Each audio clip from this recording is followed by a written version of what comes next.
เคทุกคนวันนี้ก็อยู่ตลาดเก่าตลาดสดเชียงรายประสิทธิ์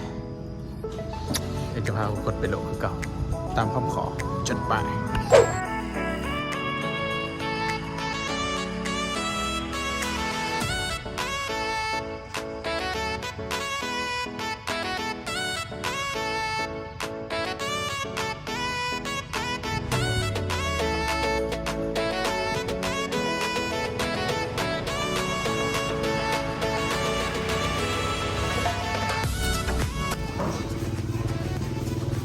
นี่เอาพาลงตลาดเก่า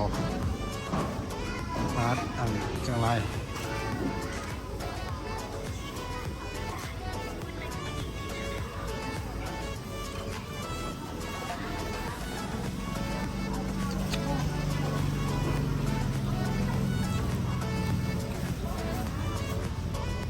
ตลาดแรงพี่น้องตลาดแรง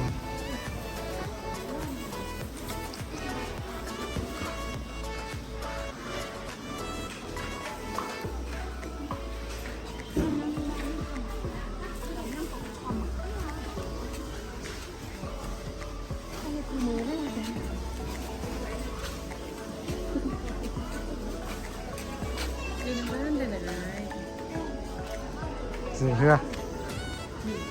ร้านแซ่เย็นอย่างนี้นกแอนตุ้มนกแอนอะไรอ่ะนกแอนตุ้มคืนเป็น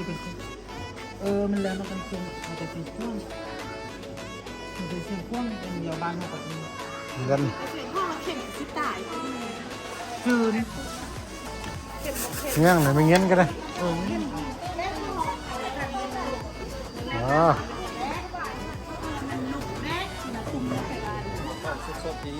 สด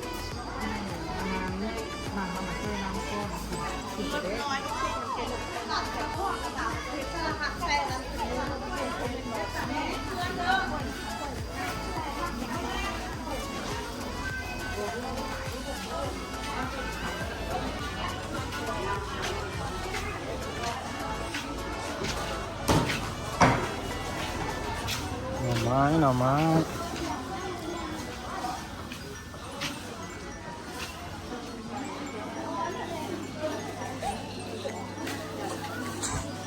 ถ่ายคลิปไว้ไหมเนี่ย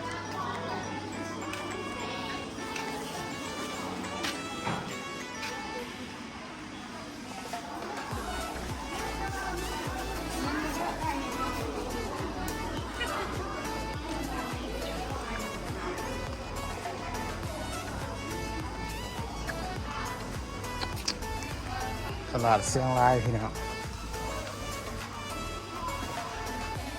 ไม่เชียงคานแต่เชียงราย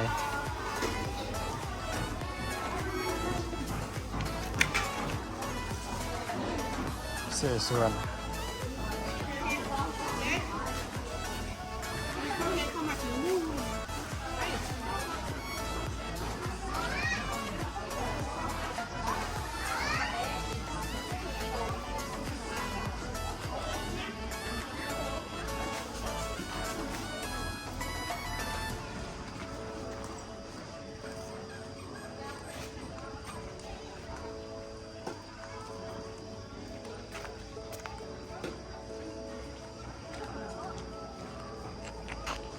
โอเคมีชำนี้กันพี่น้องเอ้ย